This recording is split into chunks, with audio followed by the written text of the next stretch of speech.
So they hire us and hire us and hire us. And so we get a call one day, and it's from the planner. And she says, hey, I'm just curious, such and such company is really interested in working with you again. Oh, cool. What hotel are they at? How many doctors they're expecting? Oh, this one's a little different. Do you travel? And I said, we frequently travel for our loyal clients. Where are we headed? She said, well, this one's different. It's not so much a conference. It's for the award winners. At the end of the year, all of our top salespeople, they win an award. And my mind immediately goes to what we're used to, which was like an awards dinner or a gala. Mm-hmm. And I said, sure, we're very, very used to this. And she's like, well, there's an awards dinner element, but this is what we call an incentive destination trip, which means that all the award winners and one guest of their choice get to go to a really nice destination, and they want to hire a photographer from the United States to go with them, take all the photos, and then put together a catalog. And my mouth hangs open for a second because this is the first time it's come across our desk. Yeah. And I'm mouthing to Emily, oh my God. And she said, would you and Emily be willing to travel for 7 days to do this? Yes. Yes. Yes, we would. Yeah. Where are we headed? And she came back and said, Costa Rica. A wedding couple pays you once. A corporate client pays you for years or even decades. It's time to leverage your creativity, knowledge, and experience in a whole new market. Hi, I'm Don. I'm Emily. And we're the Mamones. Welcome to Hocus Focus, the magic behind your wildly successful studio. We've spent the last 20 years building a system to dominate the corporate market, so we could exceed our clients' expectations from Dallas to destinations around the world. Now we're sharing all of our secrets with you, so you can build a life and business you truly want, doing what you really love. Okay, on with the show. Okay, welcome back. We're back. Episode 2. Episode 2. How do you feel? So excited. I am too. I feel like we're going to get better at this every time we do it, which is how it works. Yes. I want to talk today about the first steps. The first steps of what, Don? The diversification of our studio. It's going to get really technical. Very important and clutch. Okay. It is very important. Yeah. The thing that I hear the most often is how. Like, that's the question. How'd you do it? Yes. And then the other question is, where did you even start? How did you even know where to start? And so I thought it would be funny if we got into our little time machine. The how doesn't happen without the start. Yeah. So I can't teach you how until we talk about some of the other things. And if we hop in our little time machine and we go back to, I would say around 2012 when we were rebranding, the rebrand was really strategic because we started the side hustle in 2007. We went full-time, full tilt in 2009. And between 2009 and 2012, we were doing, I don't know, call it 20 to 25 weddings a year. So at that point, you're kind of hitting the century mark. Yeah. Right? You're getting upwards of 100 weddings. It's a lot of work. It is a lot of work. And every year, we still do this.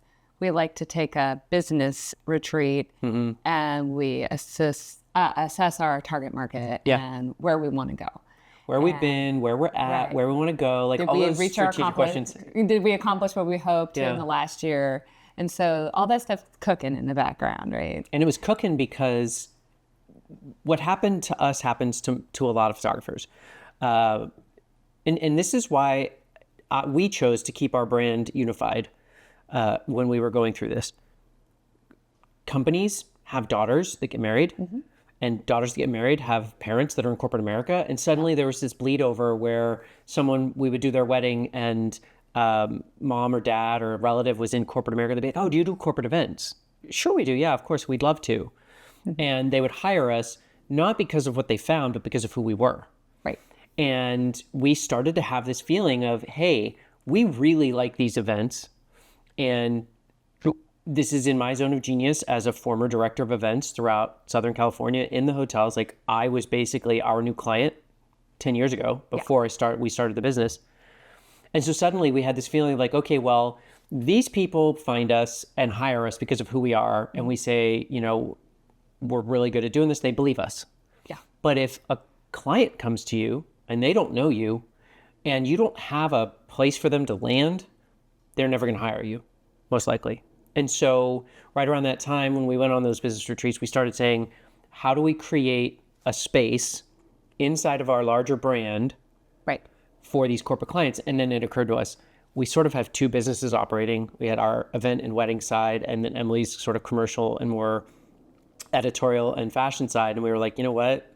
This is just silly. It's basically like running two businesses. Let's put them together. Right. So we rebranded, and part of that rebrand, we wanted the safe space. I think it's fun, and we'll be quick about it because it felt like an eternity. But how do we pick our name? Do you remember?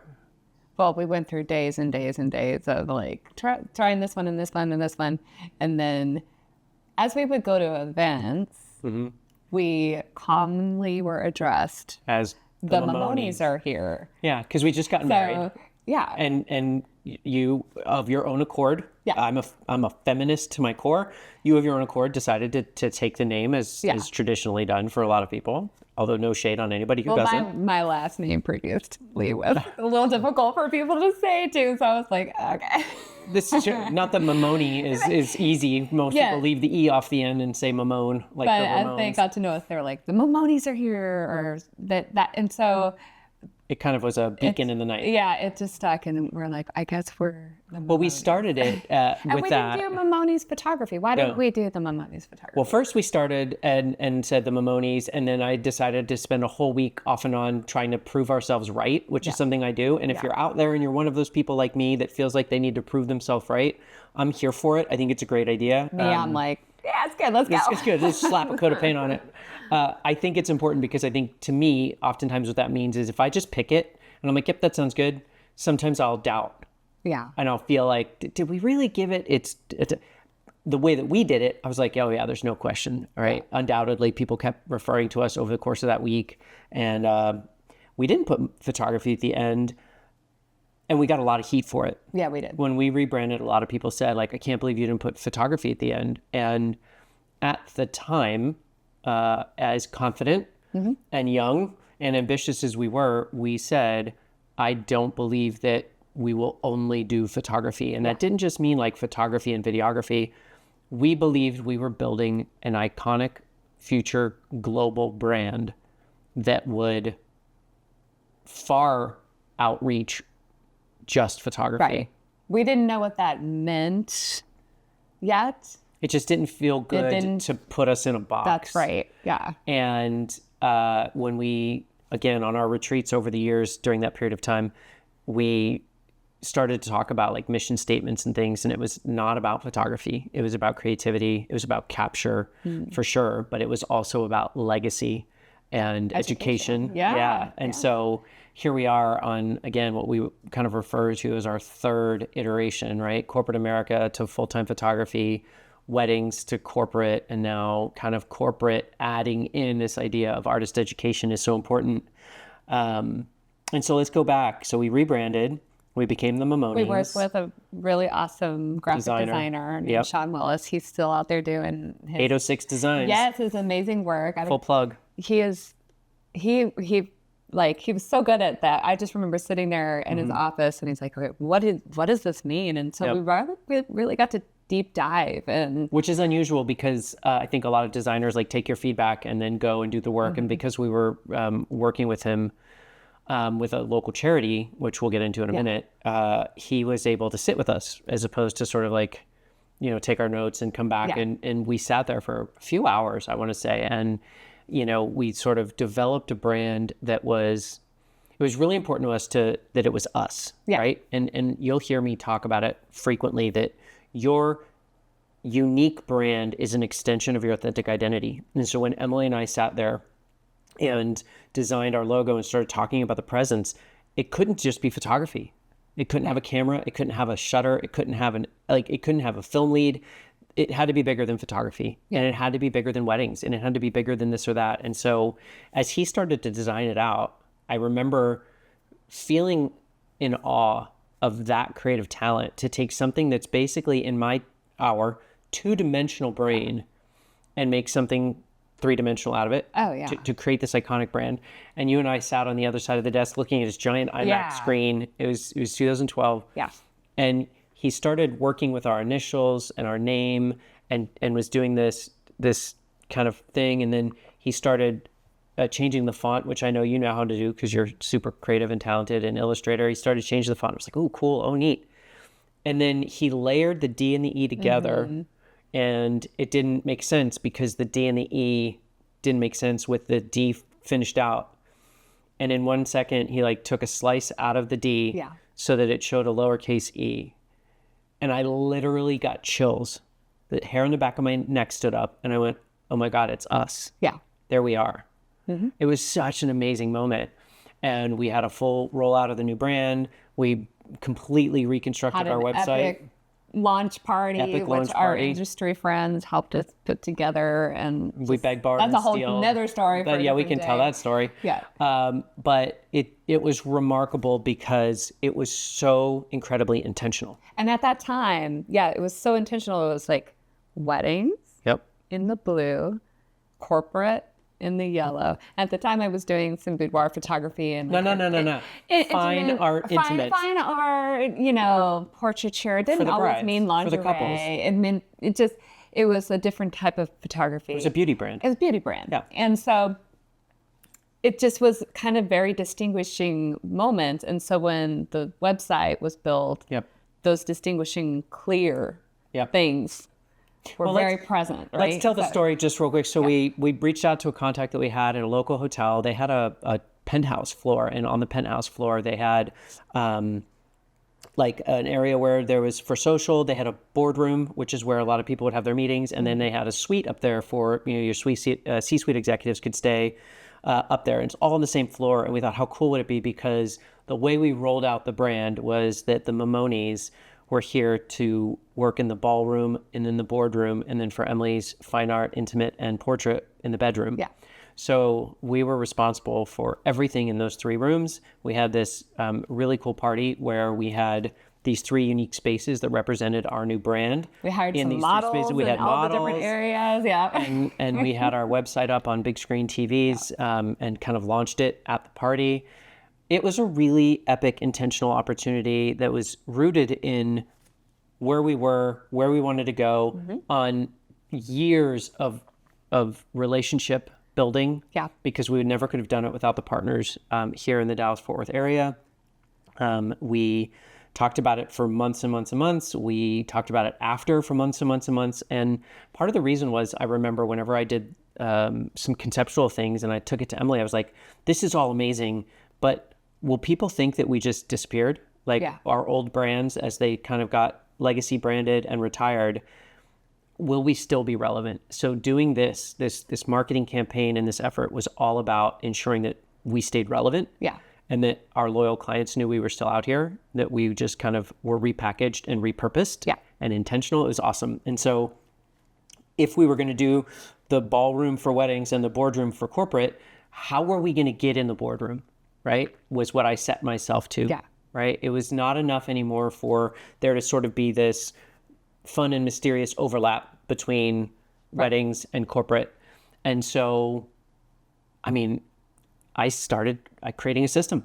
I said, how do we start filling our inquiries and our leads and our inboxes and our funnel on the front side, get people interested in us all the way through fulfillment and execution, and keeping them satisfied and happy and making sure they understood that we knew what they needed and wanted. And so I reached back into the crevices of my brain from years ago. And I said, when I was planning events, when I worked in the hotel as the director of events and I had photographers reach out to me, what did I need? Right. What did I want to hear? How did I feel the confidence I needed to feel in order to pay them money to come photograph for me and make sure that I basically am putting my name on them. I'm saying like, these people are my people. Yeah. I'm vouching for them. Yeah. Like the Italians might say, forget about it. Like once you vouch for this person, you're irrevocably tied to them. And so that's how it started. And I remember you and I grabbing a new set of business cards that we were so proud of. Yeah. And we went to every hotel that wasn't a wedding venue. Yep. The not particularly aesthetic for a couple that are getting married. It's concrete and glass. Yeah. It's oftentimes big hotels. Right by the airport. Right by the airport. Airport properties Yeah. where people fly you in, do meetings, and fly you Yeah. out without even having to leave the property. Yeah. Big hotels like here in Dallas, you've got the Hilton Anatole, the Gaylord, like all of these big hotels where there's trade shows, there's conferences, there's annual product launches. Those were the places where we knew would be the best opportunity Yeah. to meet and connect with referral sources and business sources. Two different things, Yeah. right? The hotels are both a referral and business opportunity, so they can recommend you to their valuable clients and guests. They could also hire you Yeah. for headshots or events that the hotel's putting on or restaurant photos of food. So what we started to notice immediately, there's so much more opportunity, so much more recurring revenue. And so I remember you and I went and we would drop off cards, and the important part about it was we knew what to say and we knew where to send them. Yeah. So when we redesigned the website, we had a whole area Yep. specifically designed. You and I sat, if you remember, it was like sitting there with the old school film. We were doing it on the camera or the Yeah. computer, of course, but like, where are the showstoppers? Right. It's so hard to pick too. like It's like, picking your favorite I child. hate doing that. Dawn has me do that now for highlights. I'm like, takes me hours. Yeah, typically I ask you to narrow it down to 30. You narrow it down to can't. 60, and I have to go pick the 30. 100%. But you know what? Zones of genius. That's right. So I remember we would go, and the fun thing about it was typically I would say within months for sure. Yeah. Sometimes within weeks, those hotels would say, hey, we have this opportunity. Yeah. And the things that we noticed were the market was far less saturated. Yeah.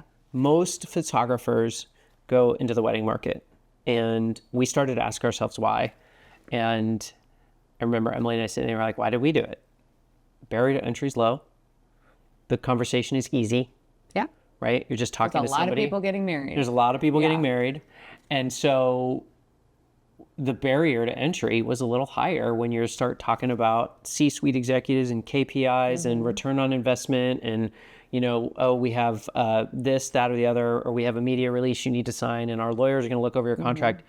It's Which a bit more Dawn complicated. talks about in their Shedding to Wedding and corporate capture. Yeah. So that's what we're creating Yeah. is the opportunity to close that gap, because it So you're wasn't. like, what does that mean as a creative like myself who Yeah. is like very creative? Yeah. I guess. Super creative. I'm like, what does that all mean? And so Dawn it's intimidating. like, breaks that down and what that actually means and how to protect yourself too, right? Like, It's because these big corporate giants have big corporate lawyers And contracts so, and- contracts, yeah. and so you get to understand what all that stuff means. Yeah. And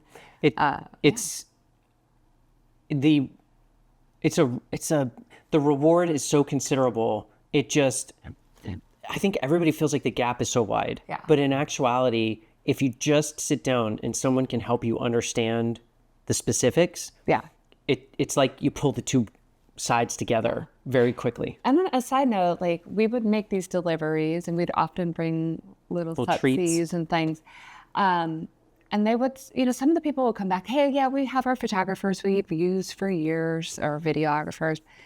And we're like, cool, can you just put me on the bench? Mm-hmm. And so many of our really great leads came from that statement, just put me on the bench, because one of these days, these 4 or 5 photographers that you have might not be available or might not be the right fit. Or they retire. Or they retire, Or God or they're forbid out of screw town, up. Or something yeah. happens. And so they have that short list and they're like, oh, wait, let's give these guys a try. Yeah. And after sending their client to our website who sees that we do this, Yeah. we found ourselves being hired very quickly Yeah. because of that. Just that little statement, Yeah. put me on your short list. And You I love the analogy you use. I use this in the program all the time because it's hard to help people understand that like it's not necessarily an immediate game. No. I do feel like you get leads fairly quickly Yeah. if you do it right and you say the right things. But ultimately, I tell people, you're an exceptional athlete and you've been playing in this market over here. Mm-hmm. And as you want to move over here into this market, you need to have a new resume, in a sense, a new portfolio to show the world. But the business analogy and the sort of sports analogy go together, right? I used to joke around and say, like, in all likelihood, you're like outside looking in at first. You're looking in the window and watching everything play out. Yeah. And by going and doing these things and handing out your business card and sharing with them what you know they need to hear, they let you in the gym. Yep. And then as you start to establish the relationship, they finally put you on the bench and let you suit up. Yeah. And invariably, before you know it, you're going to be in the game. And once you're in the game, if you play your hardest and you know what you're doing and you've got your fundamentals, you'll be their MVP before you know it. Right. They will literally rely on you for everything. And I remember... And when you make them look good... Yeah, they appreciate the hell out of you. They bring you back. Yeah. Right. And I remember we were talking to somebody that was at one of the hotels, corporate side, and she would say like, oh, yeah, we put you on our list, but don't worry, when I hand it out, I tell them you're my favorite. And I just thought, what a cool thing to hear, was that we were obviously doing something right. And so that's the first thing, right? Whenever we try to take this whole system that Emily and I created, and we have this cute little name for it, right? It's the corporate client capture system, right? Yeah. You're going to go out and capture these clients, and you're going to hopefully bring them into your ecosystem, and then they're just going to use you over and over and over and over again, because... But you got to do your job right. You got to do your job right. And the cool thing is it's no longer a one and done opportunity, right? A couple comes and meets you, they love you, you pour your heart and soul into it, and then they're done. And they can refer you, but they won't hire you again in all likelihood. And so there's this sort of flywheel, this recurring opportunity. And so the minute you go in there and show them, and we've compressed this down, the number one thing is you need to make the connection, and they have to have the belief in you that this is something you do. Yeah. So it's, where do you find them? Which we just told you, go to these hotels. And I'll tell you more about the structure. Sometimes it's charities. Sometimes it's a venue, businesses. You can go straight to the business. But ultimately, whatever the venue is, or the planner is, or the company is, every single one of them need to have a place to land, right? So you know where to find them. You know what to say to them when you hand off the cookies and the treats and the cards or the marketing piece. And then you establish that relationship. And they go look at your website, they look at your Instagram, and it's not full of just wedding material. Right. Now, that doesn't mean you need to start, in my opinion, you can do this if you want. I have a lot of people that say, oh, I have to start a separate brand, I have to completely segment these things. You really don't, if you don't want to, because what we would do is we would post both. Yeah. We had a dedicated page of our website, right? If you're a couple, go here. If you're a corporate client, go here. Yeah. And the reason we did that was because, like we said, you have a daughter who's getting married, and then a parent sees that... Which we had happen. They and see we that still you do do corporate. Work with that client to this day.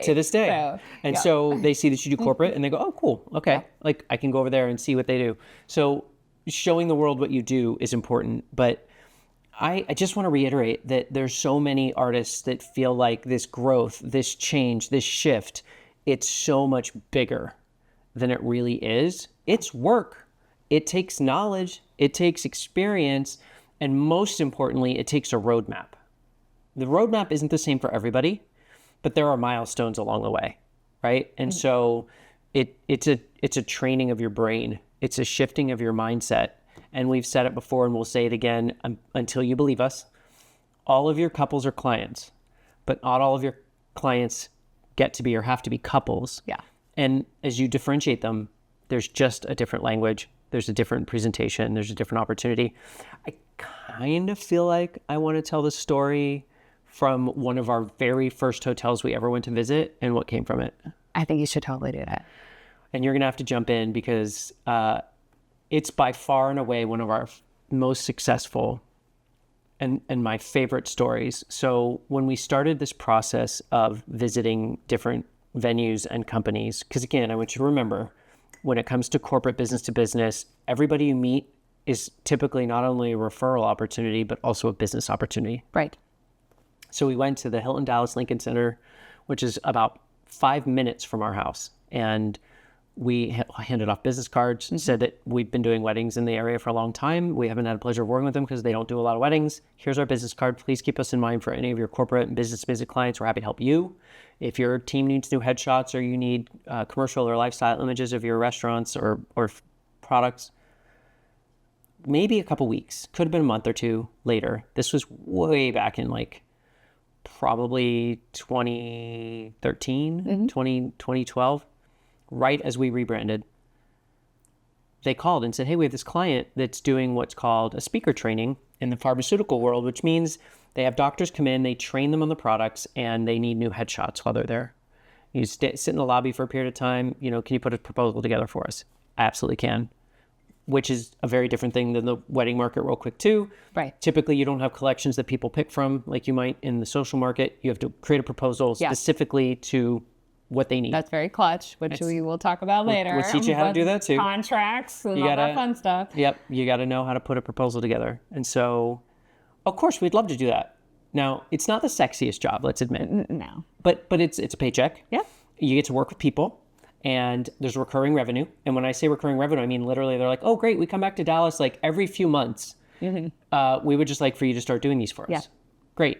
Largely because A, great product, B, great experience. Yeah. They loved working with us, and the outcome, the photos were great. In the corporate world, they don't have time to think about trying to find new photographers every time and all that stuff. They want to work with the people that they know are going to get the job done right. Correct. Every time. And, you think Same about... thing for production companies and planners and all that stuff. Same concept. There's no question. Across. All the way across, because their time is so valuable. Yeah. Right? This is not a lifelong decision, a one-time only, I'm going to pour my heart and soul into this to figure out who the perfect person is. No.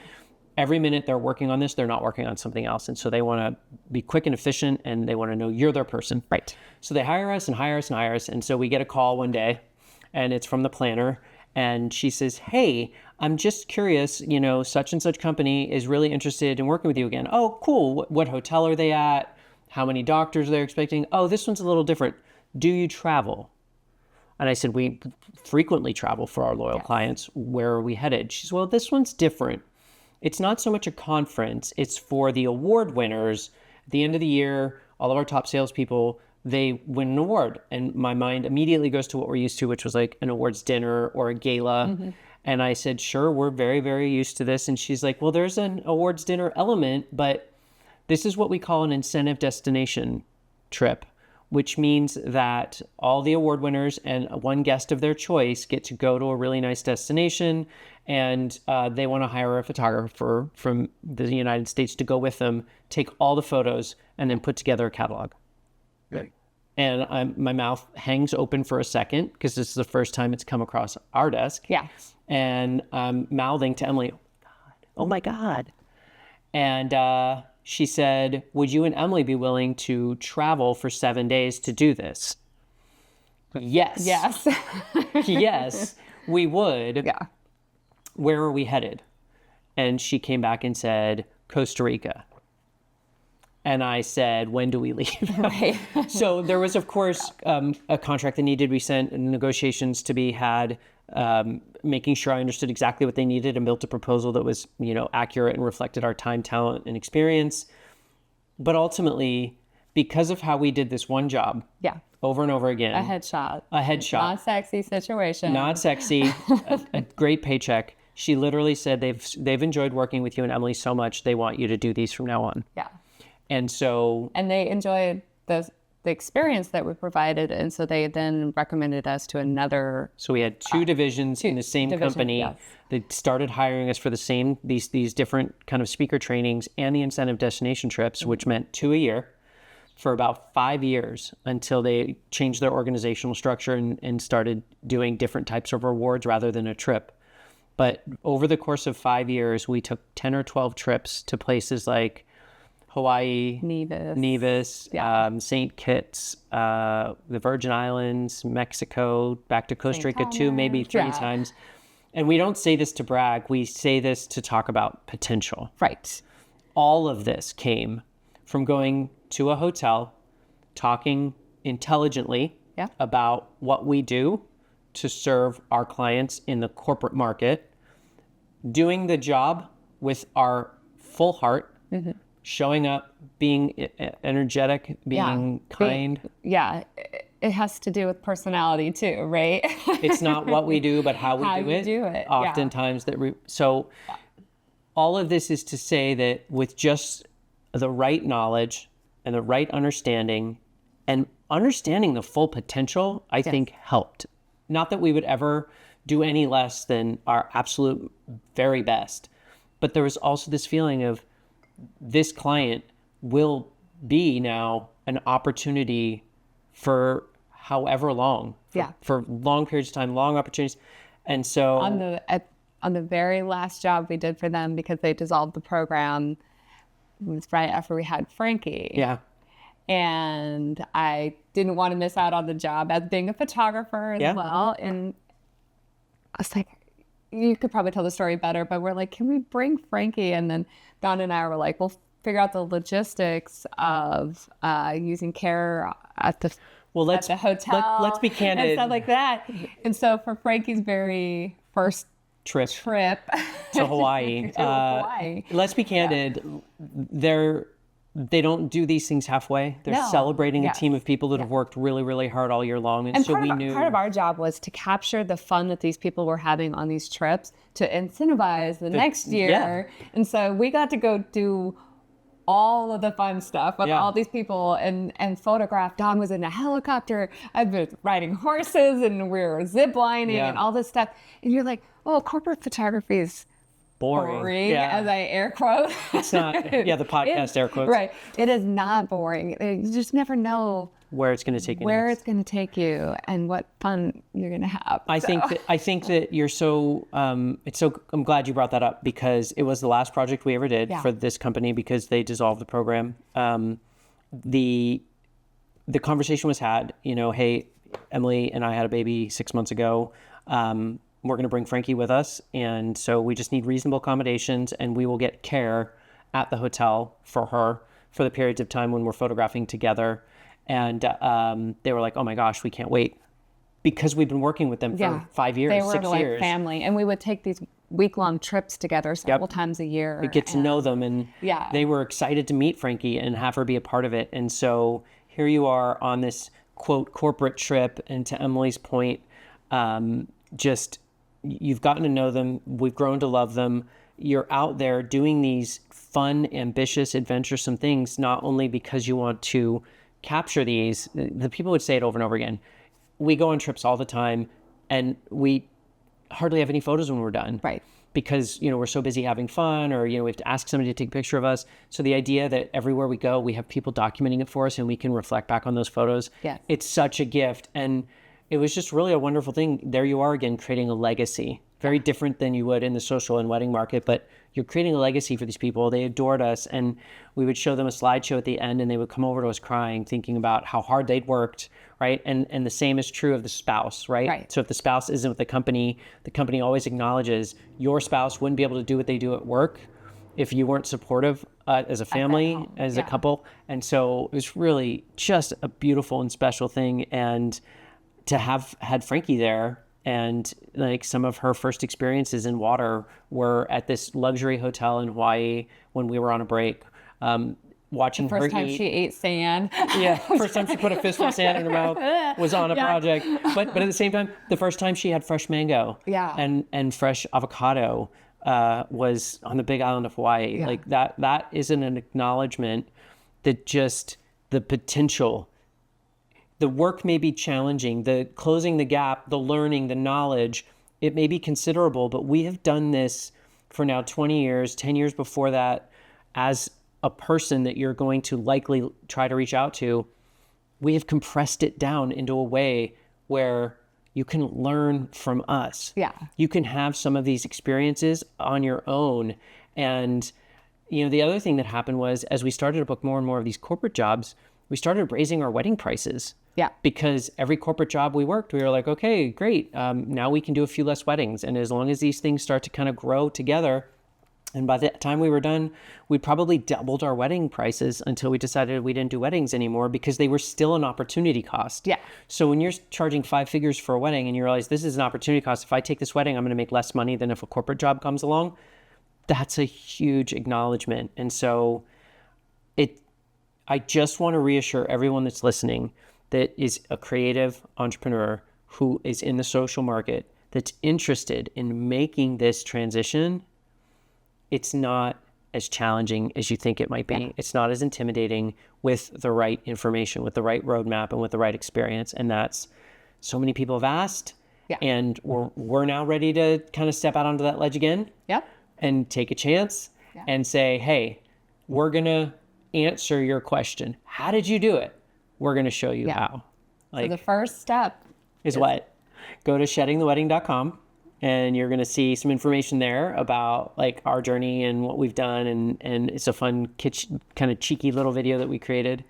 You guys will, if you don't already know Don loves to reference movies and pop culture. So there will be lots of those kinds of things happening. Go check out my video. I think you'll get a kick out of them because most of them are pretty ubiquitous. Most of them are not subtle. No. So I think it's fun. We created that as a way to sort of be disarming and to help you understand. And if you're ready, great. Reach out to us and let's have a chat. If not, just continue to tune in to the podcast. Hocus Focus is going to be here for, I hope, a very long time because I'm enjoying the heck out of this. Oh, me too. We're having so much fun. You can follow us on the socials, right? We are at the Mamones. Everywhere you go, we'll put all this information in the show notes. We're going to ask you for your help, for your guidance, for your assistance. What are you struggling with the most? What kind of questions do you have? What has held you back from potentially engaging in this new untapped market and this new wonderful opportunity? Reach out to us or leave a comment. Yeah, anywhere you want. Yeah, we want to answer those things. We want to know what you guys want to know about too, right? Mm-hmm. And it's super exciting to be able to do this with you, Don. And you. So join us next week on Hocus Focus. We'll be talking about more of the progression of your studio, of your brand, of your business. We want to acknowledge that times are tough, life is uncertain, and you're not alone, you're not the only one. So come join us again next week for Hocus Focus. Yay. You're creative, you're knowledgeable, and you've got all the experience and professional gear you'll need. It's time to leverage it all in a whole new market full of loyal clients. Remember, it's not about more, it's about different and better. Hit subscribe, leave us a review, so other creatives can find their way to us on Hocus Focus. Join us next week for more magic behind your wildly successful studio. I'm Don. I'm Emily. Thanks for listening.